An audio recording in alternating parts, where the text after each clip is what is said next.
시청자 여러분 안녕하십니까? 헬로티비 뉴스의 부산입니다. 음주운전 처벌 기준이 바뀌면서 직장인들의 아침 출근 풍경도 달라졌습니다. 술을 마신 다음 날 대리운전 이용도 늘고 있습니다. 보도에 김하식 기자입니다.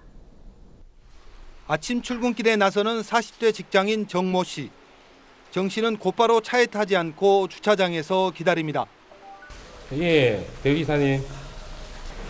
교회 바로 옆에 그 빌라 있거든요. 음주 후 직장인들의 아침 출근길 풍경이 달라진 건 지난 25일부터입니다. 음주운전 단속 수치가 낮아지고 아침 단속까지 실시되면서 술을 마신 다음 날이면 자연스레 운전을 피하는 겁니다. 어제 저녁에 술을 좀 먹고 아침에 이제 숙취 운전을 하지 않기 위해서 그 대운전을 불렀습니다. 이런 영향으로 아침 대리 운전도 증가하고 있습니다. 좀 아침에 이동하는 사람들이 좀 많은 것 같습니다. 조금 더 늘었다고 봐야지. 좀 더 많아진 것 같습니다. 음주가 강화되니까. 하지만 강화된 처벌에도 일부 운전자들의 인식은 여전히 부족합니다. 실제로 제2 윤창호법 시행에 따른 경찰의 음주 단속에서 술을 조금 마셨다는 생각에 운전대를 잡은 사람이 적발되는가 하면 단속을 피해 도심 도로를 질주하고 역주행까지 한 운전자도 있었습니다. 개정법 시행 전보다 단속 건수가 줄기는 했지만 미미한 수준. 지난 25일 음주운전 처벌 강화 첫날 전국에서 적발된 음주운전은 322건. 시행 전인 지난 5월 일평균 대비 3.6% 감소한 것으로 나타났습니다. 적발된 음주운전자 처벌 유형은 면허 취소 180건, 정지 120건, 음주 측정 거부도 14건이나 됐고 이전까지 단속 대상이 아니었던 혈중 알코올 농도 0.03%에서 0.05%는 이번에 30건이 적발됐습니다. 여전히 끊이지 않는 음주운전에 경찰도 대대적인 단속에 나설 예정입니다. 25일부터 해서 두 달간 출근길 새벽 음주 단속, 주간에 불시에 음주 단속을 통해서 부산에서 음주운전이 근절될 수 있도록 최선의 노력을 다해 나가겠습니다. 음주운전 처벌 강화의 시발점이 된 고 윤창호 사건. 고인의 친구들은 여전히 어깨띠를 메고 음주운전 위험성을 알리고 있습니다. 또 국화 배지를 제작해 음주운전 피해 사망자들을 추모하고 음주운전 방지 스티커도 나눠주는 등 음주운전 근절 활동에 나서고 있습니다. 피해자가 안 생기는 게 제일 중요하기 때문에 저희와 같은 아픔을 조금 덜 겪었으면 좋겠어요. 사람들 인식 개선이 제일 중요하거든요. 이번에 시행되는 도로교통법으로 인해서 사람들이 단 한 잔만 마셔도 음주운전 안 된다라는 생각이 들었으면 좋겠습니다. 강화된 음주운전 처벌법이 음주 후 운전을 하지 말아야 한다는 사회적 분위기 확산으로 이어지길 기대합니다. 헬로티비 뉴스 김한식입니다. 수치 0.0.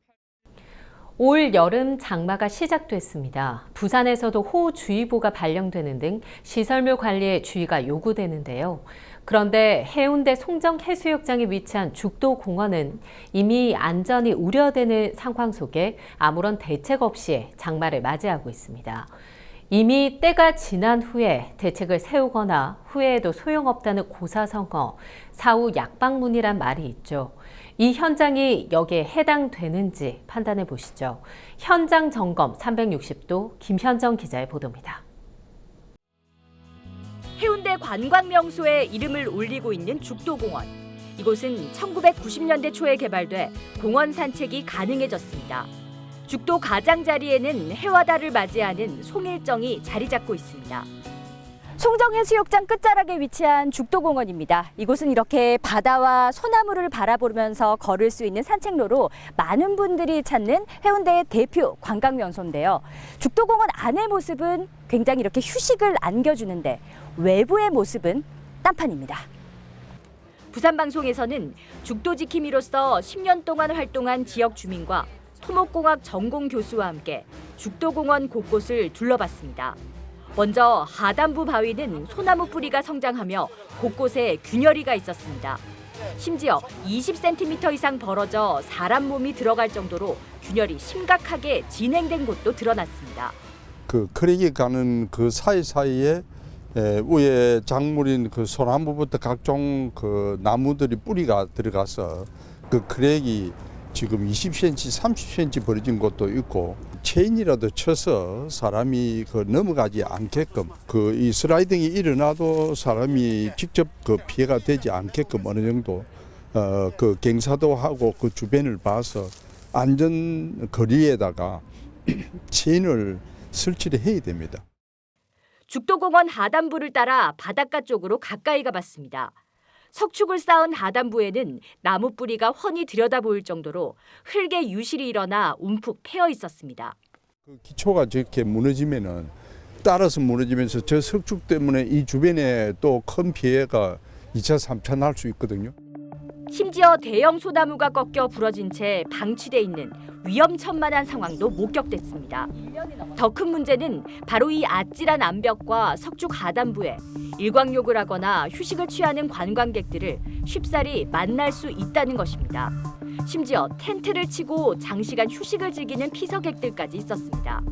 이에 대해 해운대구에서는 안전 조치를 취했다는 입장. 그러니까 저희들 낙석 사고에 우려가 있어가지고 낙석 주의 표지판을 저희 8개 부착을 해놨습니다. 하지만 이것으론 역부족인 상황입니다. 제가 보기에는 뭐 비전문가지만 그래도 좀 불안한 마음이 좀 있었어요. 낙석주의 이제 간판으로 수민들에게 충분히 안전 조치를 했다라고 하는데 말도 안 되죠. 말도 안 되고 안전 조치 한다면 제대로 한다면 이렇게 공사를 해가지고 그런 간판 없게끔 만들어 주는 게 안전 조치를 한 거죠. 지역 주민도 수개월 전 제기한 민원 현장에 대한 해운대구의 조치에 안타까움을 토로합니다. 앞으로 장마가 좀 들었을 테고 뭐 이번 장마 때 또 안 넘어진다는 보장도 없는 기고 그래서 우선에 여기더라도 요 뭐 벽에 붙여서 무엇을 하더라도 좀 안전 시설이라도 좀 했으면 좋겠다. 요것만 이렇게 딱 붙이나 놓고 말합니다. 많은 관광객들이 찾는 송일정의 상황은 더욱 심각했습니다. 잡석으로 엉성하게 쌓여있는 하단부 석축은 대책 마련이 시급했습니다. 죽도공원에서 해돋이 명소인 송일정 바로 아래 석축의 모습입니다. 보시다시피 벌써부터 이가 빠진 듯 돌들이 무너져 내리고 있는 상황인데요. 하지만 더 문제가 되는 것은 이렇게 손만 갖다 대도 돌이 빠질 정도로 앞으로의 안전이 더 우려된다는 점입니다. 이곳을 찾은 낚시객도 바닷가에서 바라본 송일정의 모습에 놀라움을 금치 못합니다. 깜짝 놀랐죠. 네. 나 이래 될 줄 몰랐는데 튼튼하고 안전하게 되어 있는 줄 알았는데 비 많이 오도 그렇고 이거 놔놓으면 서서히 한 개, 두 개 무너지면 서서히 다르륵 다 무너지겠는데요. 석축의 자재와 구조는 안전과 거리가 멀었습니다. 이렇게 돌을 놔가지고 이런 식으로 세면도 안 바르고 이런 식으로 해가지고 어디 돌도 이건 어디 다른 데서 주워와가 이런 식으로 했는데 네네.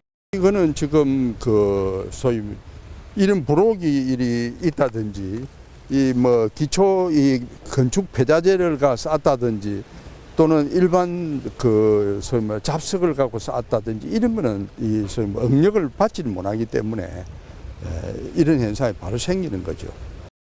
해운대구는 죽도공원의 안전에 대한 용역을 의뢰한 상태라고 밝혔습니다. 건설과에 그 실시 설계 용역을 의뢰했습니다. 의뢰해가지고 이 공원은 그 근린공원이거든요. 그래서 저희들이 그 시에 재난관리기금이나 안 그러면 행안부에 그 재난안전 그 특별 교부세를 갖다가 좀 신청을 해가지고 공사를 하려고 합니다. 용역 결과는 다음 달 중 발표될 예정입니다. 하지만 올여름 장마는 이미 시작됐고 태풍 등 각종 재해가 발생했을 때 죽도공원의 안전을 담보할 수 없다는 분석입니다. 헨스를 치고 기본 낙석 정도는 헨스에서 커버를 하고 위에 배수로도 내서 물을 돌리고 저 나무가 있고 뭐 다른 어떤 구조물을 해도 또 크랙이 가고 위험하니까 네. 최소한의 나무도 벌목을 할 수 있는 거나 하고 그다음에 석축보다는 일이 급한 데는 여기는 오히려 옹백으로 변경을 한다든지 지역에 맞춰서 부분으로 저런 걸 다시 손을 보지 않으면은 저런 거는 올여름에 곧 붕괴가 올 것 같습니다. 10년간 죽도공원 청소를 하며 관리했던 지역 주민도 이곳을 찾는 관광객들의 안전이 걱정입니다. 빨리 뭐 공사가 안전 철망이라도 우선에 좀 둘러고 이제 또 뒤에 가서 이제 공사를 한다 하더라도 관광객들 안전 좀 조치를 좀 바랍니다. 아찔한 모습으로 무너지고 있는 죽도공원에 대한 해운대구의 보다 더 촘촘한 안전의식과 대책 마련이 필요한 시기입니다. 헬로티비 뉴스 김현정입니다. 지난 20일 국토부와 부울경이 김해 신공항 건설 계획을 총리실에서 검토하기로 합의했습니다. 일단 관문공항을 향한 1차 관문을 넘어선 건데요. 지금부터가 더 중요할 것 같습니다. 앵커 리포트입니다. 3년 전 백지화됐던 동남권 신공항 건설을 국무총리실에서 재검토하기로 했습니다.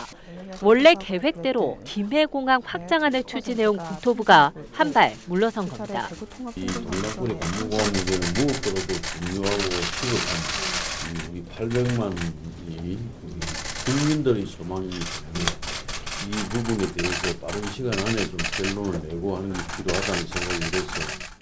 합의문에 발표한 대로 동남권 관문공항으로서 김해 신공항이 적정한지 총리실 주재로 논의하고 그 검토 결과에 대해서 따르기로 한다라고 하는 범위와 그다음 이후의 과정들에 대해서 여러 가지 논의를 좀 거쳤습니다.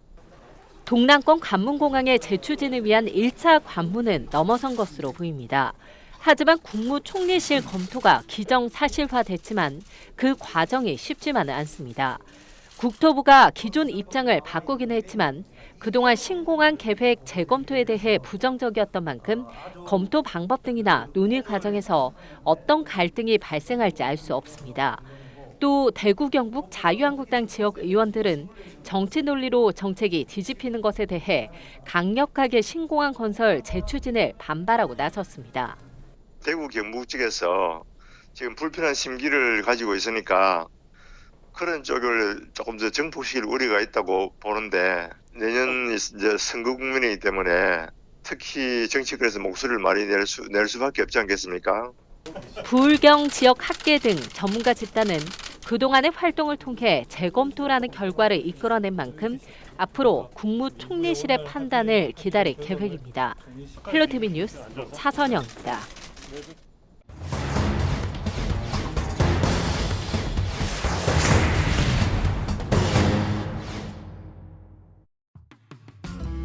몸이 아픈데도 몰라서 또는 돈이 없어서 치료를 못하는 이웃들이 있습니다. 이런 사회 취약계층에게 누군가가 직접 찾아가서 도움의 손길을 내민다면 어떨까요? 부산 영도구에서 지자체가 도움이 필요한 지역 주민들에게 방문 간호 서비스를 제공할 수 있도록 하는 조례가 전국 최초로 제정됐습니다. 이번 시간 조례 돋보기에서 자세히 살펴봅니다. 조례의 핵심 내용은 지속적인 간호가 필요한 취약계층에게 보건소 소속 방문 간호사가 찾아가 정기적인 건강관리 서비스를 제공하는 것입니다. 기존에도 재가복지 서비스가 있긴 했지만 몰라서 신청을 못하거나 비용적인 부담이 컸는데 지자체가 보다 적극적인 지원책을 펼치도록 하는 겁니다. 지역구 주민 입장에서는 부담스러워서 사실 신청 못하고 대개 병원을 방문한 경우가 많고요. 또 사실 간에 병원이 있지만 환자가 퇴원하고 나면 사실 또 집으로 가면 환자 케어가 안 된 부분이고 분한 상태입니다. 조례에 따라 구청장은 주민들의 건강을 주기적으로 체크하고 상담과 교육 등의 양질의 보건의료 서비스를 제공할 수 있도록 노력해야 합니다. 방문건강관리 대상자는 실태조사를 통해 파악하는데 예산이 한정돼 있는 만큼 지원 우선순위 기준이 마련됐습니다. 최우선 순위는 기존의 재가복지 서비스 혜택을 받지 않는 사람들 중 기초생활보장 수급자이고 2순위는 차상위 계층, 3순위는 1, 2순위를 제외한 다문화 가족이나 북한 이탈 주민, 65세 이상 독거 세대입니다. 대상자가 정해지면 도움이 필요한 정도에 따라 집중관리군과 정기관리군, 자기역량 지원군 등으로 구분해 차등화된 서비스를 제공합니다. 기본적인 혈압이나 혈당 검사와 당사자가 필요로 하는 건강검진이 이뤄지고 폭염이나 한파, 미세먼지 등 특수한 상황에 따른 건강 악화에 대해서도 관리를 받을 수 있습니다. 또 잘 모르고 있었던 보건복지 서비스와의 연계도 가능합니다.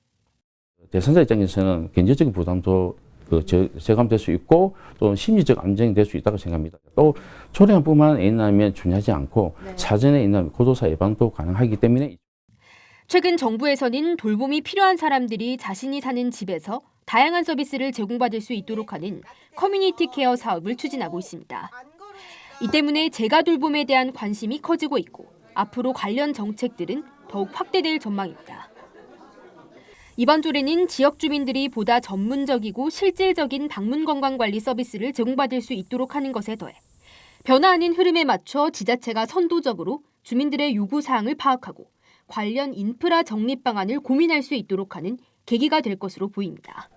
조례 돋보기 안수민입니다. 부산시와 동구가 다음 달부터 지역을 방문하는 외국인 관광객들에게 인공지능 통역기를 무상으로 대여하기로 했습니다. 전국 지자체에서 처음으로 도입되는 통역기 무상 제공 서비스는 부산의 관문인 부산항과 부산역이 있고 관광객들이 많이 몰리는 지역인 동구가 시범 지역으로 선정됐습니다. 인공지능 통역기는 한국어를 비롯해 영어와 중국어, 일본어, 태국어 등 7개 언어의 통번역이 가능하며 인터넷이 되지 않는 환경이라도 한국어, 영어, 중국어, 일본어의 통번역은 가능하다고 부산시는 밝혔습니다. 부산의 유일한 자율형 사립학교인 해운대 고등학교에 대해 부산시 교육청이 자사고 지정 취소 결정을 내렸습니다. 부산교육청의 자율학교 등 지정운영위원회는 27일 해운대고 운영 성과에 대한 평가 결과를 심의한 결과 기준 점수인 70점을 미달한 것으로 자사고 지정 목적을 달성하기 어려운 것으로 판단했다고 밝혔습니다. 교육청은 위원회의 심의 결과를 바탕으로 다음 달 중 해운대고를 대상으로 청문을 실시하고 청문 결과에 따라 교육부의 동의 절차를 거칠 예정입니다. 교육부가 동의하면 해운대고는 2020학년도부터 일반고로 전환되며 현재 재학 중인 학생들은 졸업할 때까지 자사고 체제의 학생 지위를 유지합니다.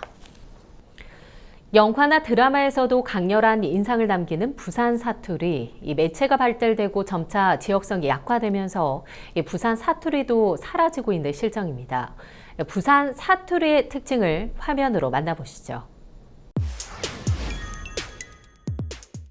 너무 재밌어가지고 좀 소리가 교감이 됐었는데 다른 지역에 있는 친구가 너희 싸우냐고 주변의 시선이 좀 느껴지는 쟤네 지방에서 온 애들이구나. 말투가 살갑지 못하다. 나한테 덤비나? 얘가 좀 기분이 별로 안 좋나? 일본인인 줄 알았다. 최근 모 대학에선 과 대표가 사투리를 쓰는 학생에게 단체 생활에서 사투리를 자제해달라고 요청한 일이 알려져 화제가 되기도 했습니다. 난 사투리 안 쓰는 것 같은데.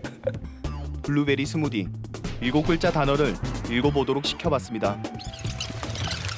이거 주세요. 블루베리 스무디. 블루베리 스무디. 블루베리 스무디. 블루베리 스무디. 블루베리 스무디.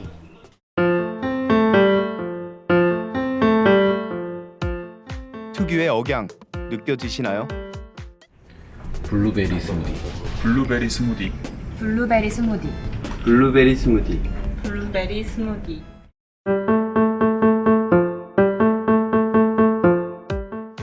서울 사람과는 확실히 다릅니다. 단어 하나를 가지고 그 사람이 어디서 태어나고 자랐는지가 구분됩니다. 우리나라의 사투리는 전부 6개의 방언구역으로 구성이 됩니다. 그래서 동남방언, 다음에 서남방언, 중부방언, 그 위쪽에는 동북방언, 서북방언, 그리고 제주방언. 그 중에서 부산 사투리는 동남방언이고 동남방언 중에서 경상남도, 경상남도 중에서도 동부방언. 지역과 지역 간의 교류가 원활하지 않을 경우에는 언어가 각자의 모습으로 발달하게 돼요. 산맥이나 큰 강같이 교통과 교류의 장애가 되는 그런 점들을 기준으로 해서 언어 차이가 따로 발달하게 되는. 사투리를 쓰는 사람들만 알 수 있는 말들도 있습니다. 이게 무슨 뜻인지 짐작이 가시나요? 부산에선 아니야라는 부정어로 사용됩니다. 말을 줄여서 극도의 효율성을 뽐내기도 합니다. 말하는 한 단어. 영화 친구 속 동수와 준석이가 그랬듯 부산 사람들끼리 통하는 친근한 단어. 때로는 잘 좀 해봐, 왜 그러니와 같은 뜻이 되기도 하는 등 상황과 어조에 따라 수많은 뜻을 내포할 수 있습니다. 좀이라는 단어도 마찬가지입니다. 수업 시간에 선생님이 학생들을 향해 좀이라고 말하는 건 현재 하고 있는 잘못된 행동을 멈추라는 뜻으로도 통합니다. 경상도 사람들이 급해요. 해안 사람들이 좀 많이 급해요. 왜냐하면은 이게 날씨가 언제 바뀔지 모르니까 빨리빨리 해야 돼요. 기본기고 아니고 막 빨리 가야 되는 거예요. 그런 게 언어에 자연스럽게 녹아나는 거죠. 그래서 짧은 말 한마디, 단어 하나로 모든 걸 다 아울 수 있는 그런 표현들이 많이 발달하게 되는 거죠. 여기에 더해 부산 사투리를 구분짓게 하는 가장 큰 특징은 뭐니 해도 성조입니다. 다른 지역과는 약간 다른 특성이 있다면은 좀 보수적인 성향이 강해요. 그래서 그 성조라고 흔히 말하는데 높낮이가 존재하는 사투리거든요. 15세기 중세 국어를 보게 되면은 그 글자 옆에 방점을 찍었어요. 이게 뭐냐면 음의 고절을 나타내는 점이었는데 이게 근대 국어로 오면서 사라지게 됩니다. 근데 경남 방언에 아직 이게 남아 있어요. 성조 때문에 부산 사투리가 촌스럽다, 강하다는 말들이 나오기도 하지만 사실 성조는 말의 뜻을 더 정확하게 전달하는 역할을 주로 해냅니다. 이에 이승. 이에 이승. 이에 이승. 이에 이승. 글자도 다르고 뜻도 다르지만 읽기에는 발음이 같은 대표적인 단어인데요. 글자를 보지 않고 읽는 것만으로 어떤 뜻을 가진 단어를 말하는 것인지 구분할 수 있습니다. 뿐만 아니라 우문형의 문장 끝맺은 형태에서도 부산 사투리의 남다른 정확성과 구체성을 찾아볼 수 있습니다. 역시 이것도 이제 중세 국어의 흔적인데요. 아 계열의 의문문과 오 계열의 의문문으로 구분을 할 수가 있어요. 이제 부산 사투리 같은 경우에는 학교 가나 아 계열의 의문문이에요. 그래서 아 계열의 의문문은 예 아니요의 대답을 요구하게 돼요. 그런데 어떤 정보를 요구하는 즉 의문사가 있는 의문문 같은 경우에는 어디 가노? 오 계열의 의문문. 그래서 어디 가노 하면은 학교 갑니다. 글로 적으면은 어디 가니라고 적어버리면은 예 아니요로 대답해야 될지 아니면은 학교 갑니다라고 대답을 해야 될지가 애매하죠. 근데 부산 사투리로 그걸 적어버리면은 명확해진다는. 그래서 의외로 부산 사투리가 표현적인 전달면에 있어가지고는 굉장히 정확한. 그런데 왜 부산 사람들은 사투리를 쓴다는 이유로 무시당하고 눈치를 봐야 할까요? 사투리하면 촌스럽다, 토속적이다, 투박하다는 등의 단어를 떠올리면서 사투리를 쓰는 사람들에게도 이런 인식을 투영합니다. TV 드라마만 봐도 멋진 주인공들은 서울말을 쓰고 사투리를 쓰는 역할은 조연이나 조폭 역할 등에 국한됩니다. 되도록이면 조금 톤을 낮추던가 이렇게 좀 고쳐줬으면 좋겠다라는. 부산 사투리가 너무 세니까 이제 청사 같은 이제 그런 일할 때는 이제 주로 만나는 사람들이 고위 관리다 보니까 선배들이 고쳤으면 한다라고 얘기. 항상 사투리는 표준어와 비교 대상이 되고 표준어가 사투리보다 우위에 있다는 인식이 지배적이지만 사투리는 표준어와 다른 것일 뿐 결코 표준어보다 못한 대상이 아닙니다. 서울 지역 사투리, 즉 중부 방언이 다른 방언들보다 어떤 언어적으로 우수해서 그렇느냐? 그건 아니란 얘기예요. 단순히 서울이 우리나라의 행정 중심이고 수도이니까 편의해서 그렇게 정해놓은 거지. 그래서 바꿔 이야기하면은 우리가 부산말을 쓰는 게 부끄러운 거냐? 그건 아닌 거거든요. 부정적인 사회 인식의 영향, 지역 간 교류를 원활하게 하는 교통수단의 발달, TV와 같은 매체의 발달, 교육 등의 환경적 요인으로 시간이 흐를수록 사투리의 특성은 약해지고 사라지고 있습니다. 하지만 오랜 시간에 걸쳐 한 집단 내부의 의사소통 약속으로 굳어진 사투리는 지역성을 대표할 수 있는 자산으로서 중요한 가치를 가집니다. 사투리, 특히 이제 부산 사투리 같은 경우에는 부산 사람들의 정서, 삶의 모습, 생활이 이제 스며들어 있는 거죠. 그래서 부산 사투리가 사라진다는 것은 부산만의 문화, 특색, 고유성 이런 것들이 사라진다라고 볼 수가 있는 거죠. 사투리가 사라진다라는 것은 언어가 하나의 즉 표준어로 획일화, 통일되어 버린다는 얘기거든요. 어떤 언어의 획일화는 여기 나가서 생각해 보면은 사고의 획일화, 그다음에 문화의 획일화 이런 식으로 하나로 뭉쳐진다. 근데 기본적으로 문화가 발전하기 위해서는 획일화보다는 다양한 게 좋아요.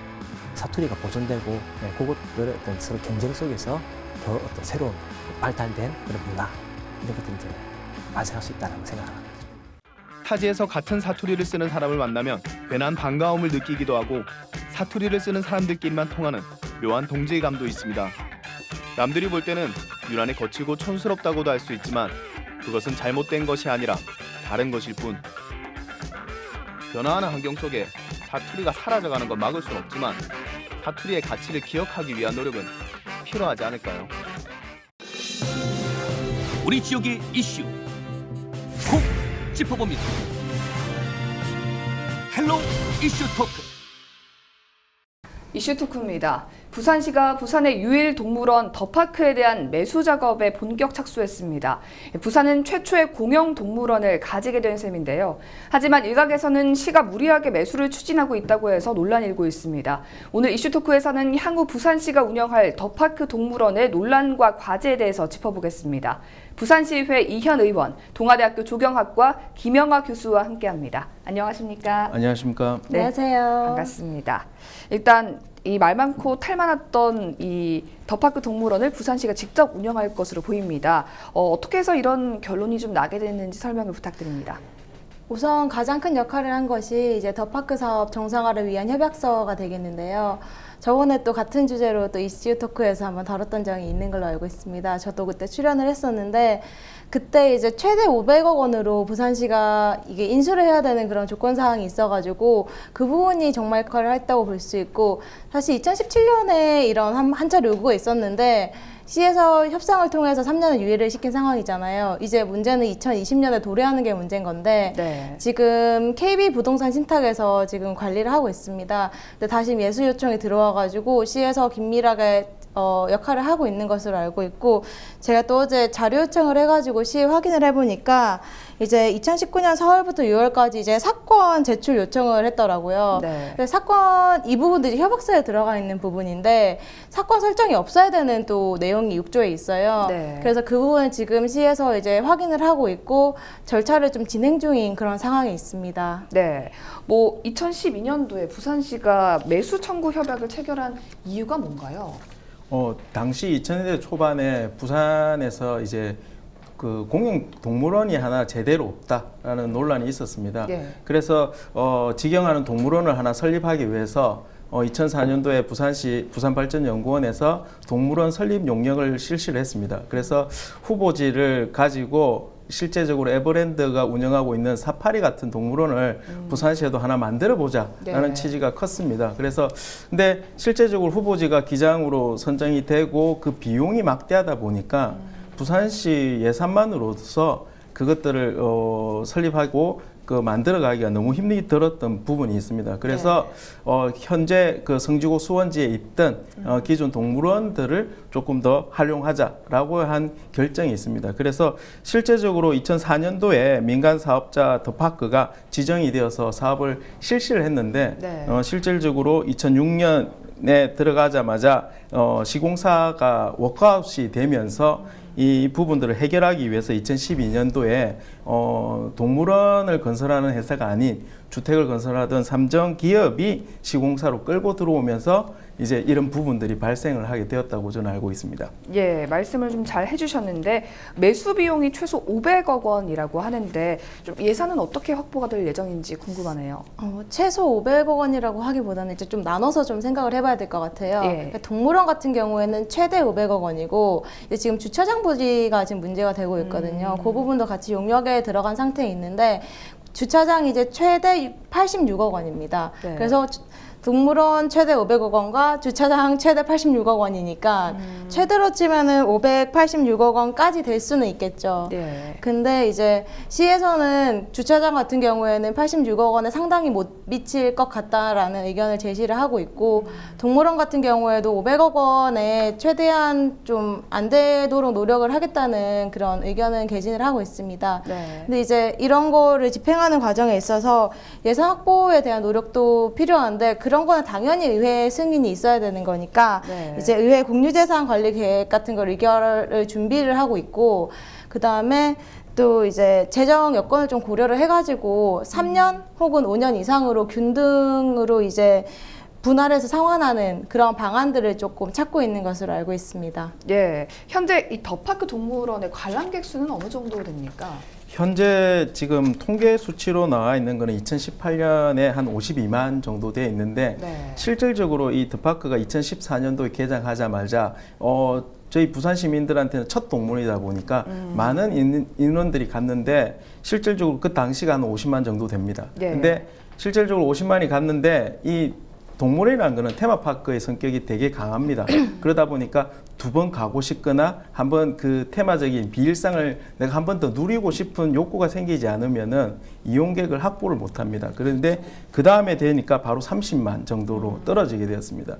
근데 이 30만으로 계속 유지되다가 최근 2018년도에 이 매수 청구 놓으면서부터 너무 비싸다라는, 그러니까 입장료가 비싸고 이런 부분들이 발생하니까 입장료를 대폭 낮춰가지고 사람들을 좀 수용하다 보니까 2018년에 조금 한 20만 정도가 증가한 걸로 알고 있습니다. 예, 지금 계속해서 좀 적자가 그러면 발생하고 있는 상황인데 부산시가 운영하는 공영 동물원이 된다면 이 발생하는 적자에 대해서는 어떻게 좀 보전을 할 계획인가요? 사실 가장 쉬운 방법으로는 이제 시는 또 예산을 편성하려고 하는 가능성이 있죠. 네. 있는데 이제 사실 예산을 편성한다는 것은 우리 부산 시민들의 세비, 국민들의 그 국비가 들어가는 사항이 될 수 있으니까 그런 부분을 좀 그 다른 방안으로 고민은 같이 해야 될 것 같아요. 예를 들어서 이제 다른 동물원이라든지 테마공원 같은 경우에는 이제 체험형이라든지 이런 노력들을 하고 있고, 그 다음에 제가 그때 저번에 이슈토크 와가지고 외국의 사례를 좀 얘기를 한 적이 있는데 이제 그 탈원가 동물원을 얘기를 했었어요. 그런 경우에는 이제 동물원이 단순 동물원이 아니라 이제 삶을 뭐 이렇게 경험을 할 수 있고 자연과 동물과 사람이 공존하는 공간이라는 인식을 좀 많이 심어주는 다양한 활동들을 하고 있거든요. 그런 활동들을 통해서 이제 기부 문화를 좀 형성해 나가고 있는데 부산시도 그런 기부에 대한 부분에 좀 큰 역할을 해야 될 것 같아요.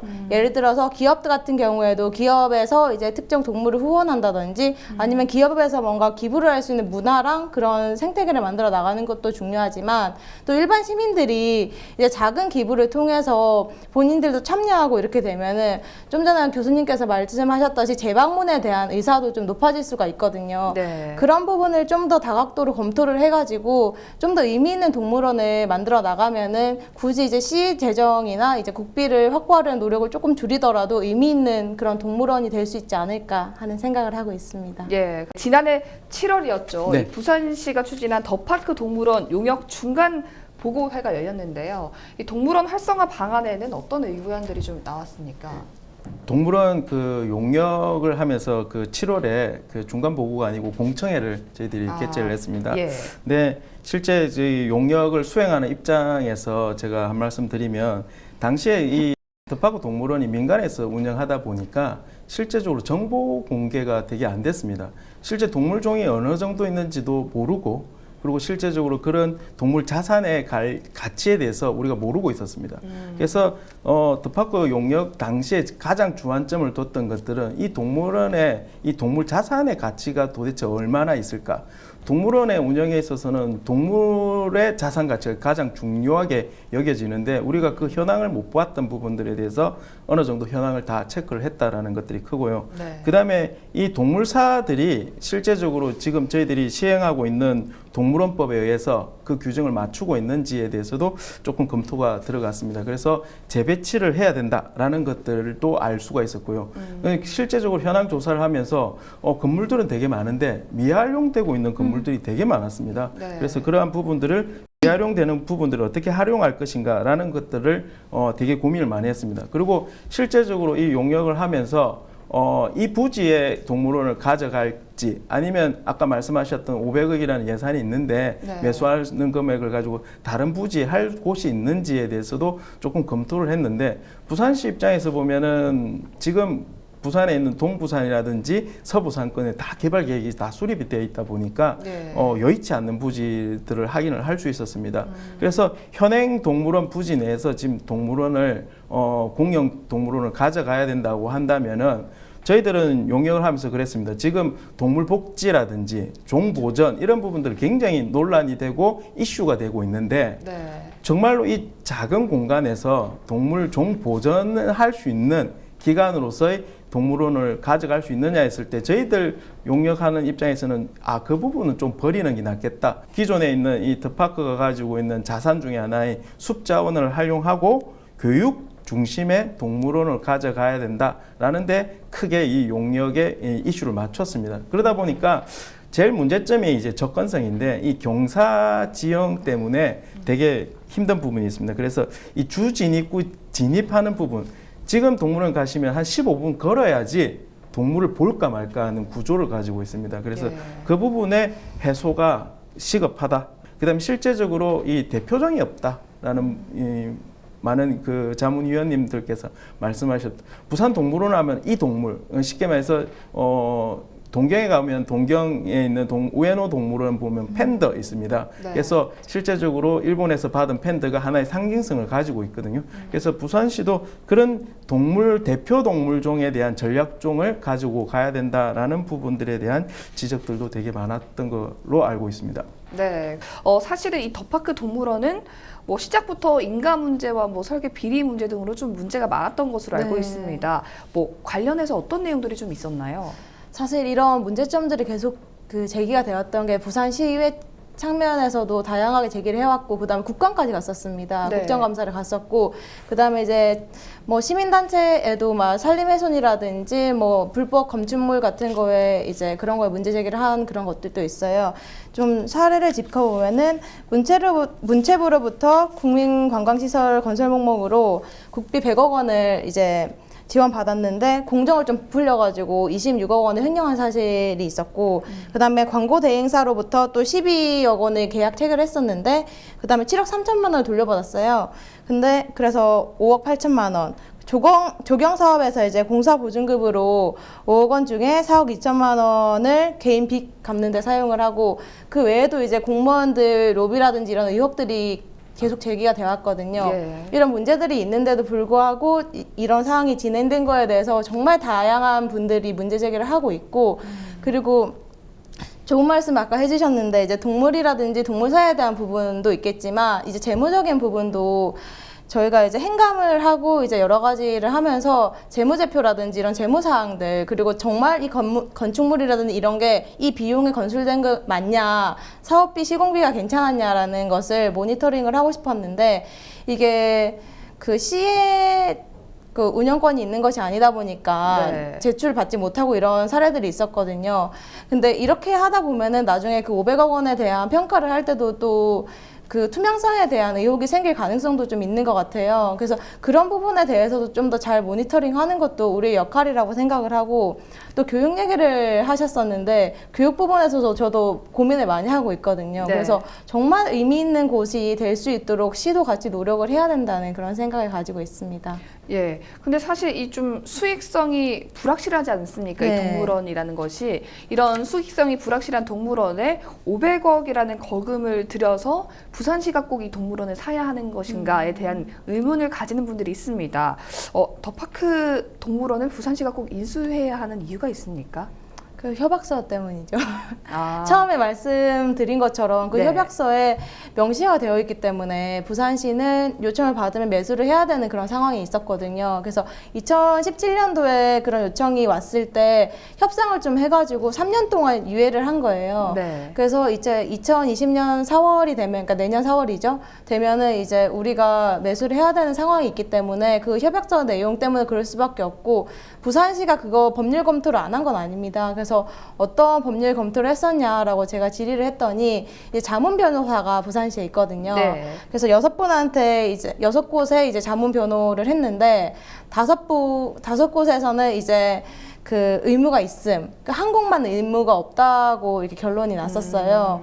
그리고 이제 외부 전문가 자문회의도 또 개최를 했더라고요. 그 개최해가지고 그것도 수렴한 결과 우리가 매수를 해야 된다는 결론이 이끌어졌어요. 그래서 애초에 만약에 협약서가 없었다면은 좀 더 가능성이 열려 있었겠지만, 지금 이 상황에서는 이걸 어떻게 앞으로 잘 가지고 나갈 것인가, 그 부분이 더 중요한 것 같습니다. 네, 뭐 비싼 입장료나 또 뭐 부족한 시설 등 더 파크 동물원이 앞으로 해결해야 할 문제점들이 좀 많이 있을 걸로 보이는데요. 그럼에도 불구하고 앞서서 뭐 설명을 해주셨듯이 뭐 숲이라든지 네. 다른 동물원과 차별에 대해서 가지고 있는 좀 강점이 있을까요? 저희 더 파크 동물원이 지금 입지한 위치를 보면요, 도심 접근성이 가장 높은 데 위치하고 있습니다. 타 이제 동물원을 가면 다 외곽에 위치하고 있는 데 비해서 저희들은 굉장히 도심 내에 위치하고 있는 장점이 하나 있고요. 두 번째는 그 입지하고 있는 환경 자체가 숲으로 이루어졌다라는 것도 하나의 장점이 될 것 같습니다. 그 다음에 저희들이 이제 용역, 아까 말씀하신 말대로 용역하면서 저희들 동물 자산을 평가를 했습니다. 네. 근데 실제적으로 국제 멸종 위기종이 90종이나 있는 걸로 알고 있었습니다. 근데 실제 저희들이 보지 못했을 뿐이지 실제 보유종은 되게 많이 있었던 이 동물 자원에 대한 경쟁력 또한 이 도파크 동물원은 지금 가지고 있다라고 판단할 수가 있습니다. 그리고 이제 마지막으로 제가 볼 때는 이 저희들이 지금 인구가 350만인 도시 내의 도심지에 위치한 동물원이기 때문에 동물원을 요구하고 있는 잠재 이 인구가 굉장히 많다는 것도 하나의 기회 요인으로 볼 수가 있고요. 마지막으로 저희들 뭐 동물원은 동물원 딱 한 곳만 가는 게 아니라 지금 어린이 대공원에 붙어 있는 유이 시설로서 운영이 되기 때문에 실제적으로 이 어린이 대공원의 타 이용 시설과의 연계성을 고려한다 그러면은 이 동물원에 와서 다른 체험도 하시면서 이렇게 하루에 이 비일상을 즐길 수 있는 테마를 꾸릴 수 있는 게는 적절한 위치에 있다라고 볼 수 있습니다. 네, 더파크가 좀 공영 동물원에 걸맞는 그런 동물원이 되기 위해서는 앞으로 어떤 노력이 좀 필요하다고 보십니까?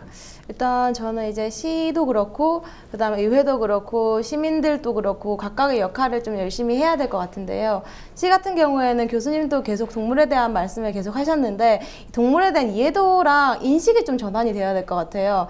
그러니까 초반에 말씀하셨듯이 그 주택을 건축하던 곳이 동물원을 건설을 해버렸잖아요. 네. 거기서부터 좀 개입이 발생할 수 있는데 그렇게 될 수 있었던 원인 중에 하나가 그 인식의 부족이지 않았나 하는 그런 고민이 좀 들었거든요. 그래서 시 공무원들도 동물에 대한 인식이 좀 상승이 되고 그다음에 이 동물원에 대한 적극 행정을 좀 해야 될 것 같아요. 그리고 의회 입장에서는 이제 저희가 뭐 자료 요청을 할 수 있는 권리라든지 그다음에 뭐 견제와 감시를 할 수 있는 그런 역할들이 있잖아요. 때로는 또 정책 제언을 하기도 하지만 이런 역할들을 좀 더 철저히 해서 투명성을 높이고 그다음에 공공성을 좀 높이는 그런 노력들을 의회에서는 해야 된다고 생각을 합니다. 그리고 마지막으로 이제 우리 시민들 같은 경우에는 관심을 많이 가져주는 게 정말 중요할 것 같아요. 이게 그냥 부산시의 일이다라는 생각보다는 우리의 일이고 우리 바로 앞에 있는 그런 동물원의 일이라는 생각을 좀 가지고 좀 더 관심을 가지고 아까 말씀드렸듯이 이제 기부를 한다거나 다양한 체험을 한다거나 또 애정을 가지고 조언도 해주고 의견도 제출하고 재방문도 하시고 이러면은 모두가 사랑할 수 있는 그런 더파크 동물원이 되지 않을까 하는 생각을 합니다. 네, 교수님께서도 한 말씀. 네, 저는 지금 저희들이 동물을 바라보는 시점이 좀 많이 변했다고 봅니다. 처음에는 저희들이 가축으로 이용했던 동물들이 애완으로, 그러니까 귀여운 나한테 즐거움을 주는 대상으로 바뀌었다가 지금은 반려라는 용어까지 쓰고 있습니다. 네. 그래서 실제 저희들이 이 동물을 바라보는 시점들도 굉장히 바뀌었기 때문에 이 공영 동물원이 예전에 그냥 동물을 전시하는 공간이 되어서는 절대 안 된다라는 것들이 큰 포인트인 것 같습니다. 그리고 실제적으로 저희들이 그 공영 동물원이 왜 이 부산시가 민영이 아닌 공영으로 가야 되느냐는 큰 문제점도 이 동물원 및 수족관법이 바뀌면서 그러니까 민간에서 개설하는 동물원들은 동물병원을 안에 개설을 못하게 되어 있습니다. 네. 그렇기 때문에 이 공영 동물원이 되어야지만이 실제 동물들의 치료, 복리 정진을 할 수 있는 동물원들이 개설이 됩니다. 그래서 저희들이 공영 동물원이 되면 첫 번째 이제 동물하고 같이 공존해야 되기 때문에 동물들이 언제든지 아프면 치료받을 수 있는 권리들을 만들어줘야 될 것 같고요. 네. 그 다음에 실질적으로 이 법이 바뀌었기 때문에 이 종합계획을 수립을 해서 동물원 관리를 해야 된다고 합니다. 그래서 우리도 철저하게 아까 바뀐 인식을 바탕을 두고 이런 관리 계획을 수립을 해야 될 것 같고요. 근데 마지막에 제가 이현 위원님께서도 말씀을 많이 해주셨는데 실제적으로 선진 사례를 많이 보면요, 다 민간에서 운영하는 게 아니라 공공에서 운영하는 것들이 많습니다. 근데 그 공공에서 운영하면서 가장 문제되는 것들이 예산 문제에 가장 봉착을 하게 되는데 그런 예산 문제를 해결하기 위해서 곳곳에서 이 동물원에 대한 기부를 요구하는 게 아니라 사람들은 이 동물원에 가면 많은 종류의 동물들이 서식을 합니다. 그러면 나하고 맞는 사람이 있듯이 나하고 맞는 동물이 있습니다. 그러면 개별 동물에 대한 스포티지 같은 활동들, 그다음 기업들이 후원하는 것들을 조금 홍보도 좀 할 수 있게끔 해서 그런 부분들을 가지고 이 예산 절감하는 부분들도 같이 고민해야지만이 공영 저희들이 그 부산시가 가져가려고 하는 공영 동물원들이 지속적으로 운영될 것 같다고 생각이 듭니다. 예, 의원님이 말씀하셨듯 부산시의 동물원이 아니라 우리의 동물원이라는 생각을 가지고 시민분들도 좀 더 많은 애정을 가져주셨으면 좋겠습니다. 오늘 이슈토크 여기서 마칩니다. 함께해 주셔서 고맙습니다. 고맙습니다.